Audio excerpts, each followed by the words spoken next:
నమస్తే, welcome to దూత media journey of the leader. తడబడుతూ మాట్లాడడం, పదాల కోసం వెతుక్కోవడం, భారీ జనసందోహం మధ్య చెప్పాలనుకున్నది సరిగ్గా చెప్పలేకపోవడం, ప్రత్యర్థుల ట్రోలింగ్లకు దొరికిపోవడం, ఇది ఆయన పరిస్థితి.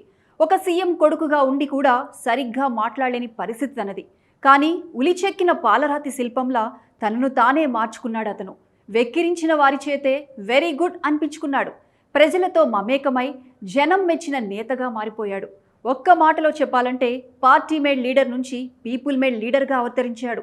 తాను చెప్పాలనుకున్న విషయాన్ని సూటిగా, స్పష్టంగా, అనర్గళంగా కుండ బద్దలు కొట్టినట్లు చెబుతూ ప్రత్యర్థులకు సవాల్గా మారాడు. తాను చేపట్టిన దీక్ష పూర్తి అయ్యేసరికి సానబెట్టిన వజ్రంలా, పదునెక్కిన కత్తిలా తయారయ్యాడు. అతనే మన నారా లోకేష్.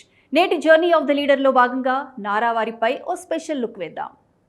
నారా లోకేష్ 1983 జననం. 23న టీడీపీ అధినేత నారా చంద్రబాబు నాయుడు భువనేశ్వరి దంపతులకు జన్మించారు. Stanford university graduate school of business లో ఎంబీఏ పూర్తి చేశారు. ఆ తర్వాత 2007లో బాలకృష్ణ కుమార్తె బ్రాహ్మణిని వివాహం చేసుకున్నారు. లోకేష్ దంపతులకు దేవాంశుని కుమారుడు జన్మించాడు. అయితే రాజకీయాలపై పెద్దగా ఆసక్తి లేని లోకేష్ విద్యార్థి దశలో గానీ, పెళ్లిన తర్వాత గానీ పాలిటిక్స్ లో పెద్దగా కలగజేసుకోలేదు. తండ్రి సీఎం అయినా ఏనాడు పంచాయతీలు చేయలేదు. కానీ 2013కు ముందు ప్రత్యక్ష రాజకీయాల్లోకి అనూహ్యంగా ఎంట్రీ ఇచ్చారు లోకేష్. 2014లో టీడీపీ ప్రధాన కార్యదర్శిగా, పార్టీ అత్యున్నత నిర్ణయాధికారి సంస్థ పొలిట్ బ్యూరో సభ్యుడిగా పదవులు చేపట్టారు. 2017లో ఎమ్మెల్సీగా ఎన్నికయ్యారు. అదే ఏడాది ఐటీ, పంచాయతీరాజ్, గ్రామీణాభివృద్ధి మంత్రిగా బాధ్యతలు చేపట్టారు. పరిపాలనలో తనదైన మార్కు వేసే ప్రయత్నం చేశారు.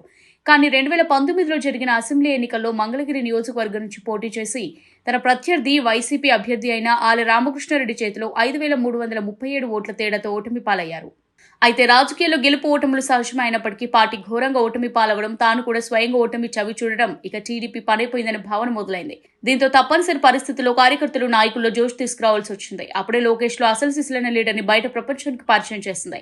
పార్టీ అధికారంలో ఉండగా రాజకీయాల్లోకి వచ్చిన లోకేష్ నాయకుడిగా నిరూపించుకునే అవకాశం లేకపోయింది. వయసు రీత్యా చంద్రబాబు అంత యాక్టివ్ గా లేకపోవడంతో స్వయంగా తానే బరిలో నిలబడాల్సి వచ్చింది. లీడర్ గా పార్టీ శ్రేణులకు అండగా ఉండాల్సిన అవసరం ఏర్పడింది. సుదీర్ఘ ఆలోచనలో పడిపోయారు లోకేష్. ఏం చేద్దాం, ఎలా ముందుకు వెళ్దాం అంటూ ప్రణాళికలు రచించసాగారు.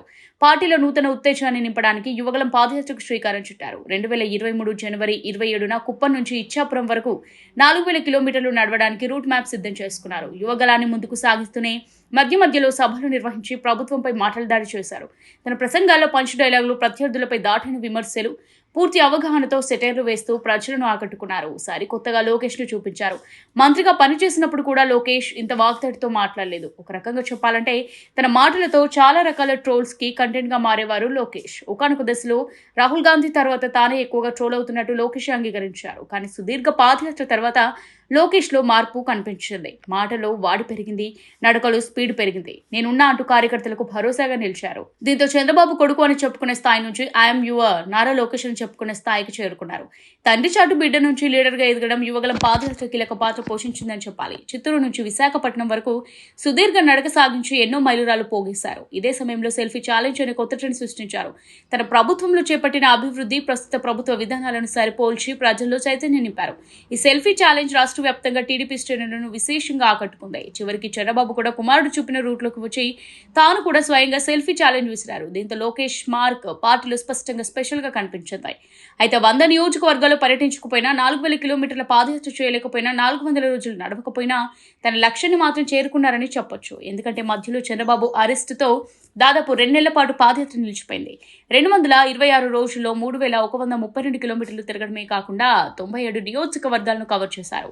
అంటే 100 నియోజకవర్గాల్లో పర్యటించాలనే తన లక్ష్యానికి కేవలం 3 దూరంలోనే నిలిచిపోయింది. మొత్తం మీద పాదయాత్ర అంటే సక్సెస్ఫుల్ గా కంప్లీట్ చేశారని చెప్పాలి. ఇక చంద్రబాబు జైలు నుంచి బెయిల్పై విడుదలైన తర్వాత మళ్లీ స్పీడ్ పెంచారు లోకేష్. 2024 ఎన్నికలే లక్ష్యంగా ఫిబ్రవరి 11న శంఖారావం పూరించారు. తన మిత్రపక్షం జనసేనతో కలిసి ఉత్తరాంధ్రలో ప్రజలకు పాలక ప్రభుత్వ అరాచకాలపై ప్రజలను చైతన్యవంతులను చేస్తూ ముందుకు సాగుతున్నారు.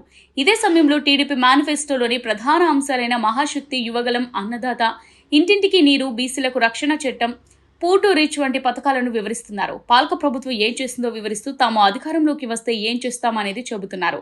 మొత్తం మీద ఏపీలో టీడీపీ జనసేన ప్రభుత్వం ఏర్పాటు దిశగా గట్టి ప్రయత్నమే చేస్తున్నారు. అనేక క్లిష్ట సమస్యను అధిగమిస్తూ ముందస్తు వ్యూహాలతో దూసుకుపోతున్న లోకేష్ ను టీడీపీ క్యాడర్ భవిష్యత్ లీడర్ గా, భవిష్యత్ సీఎం గా చెబుతోంది. మరి లోకేష్ భవిష్యత్ ఎలా ఉంటుందనేది కాలమే నిర్ణయించాలి. ఇది ఇవాల్టి జర్నీ ఆఫ్ ద లీడర్. మరో లీడర్తో మళ్ళీ కలుద్దాం. Until then keep watching Dootha media.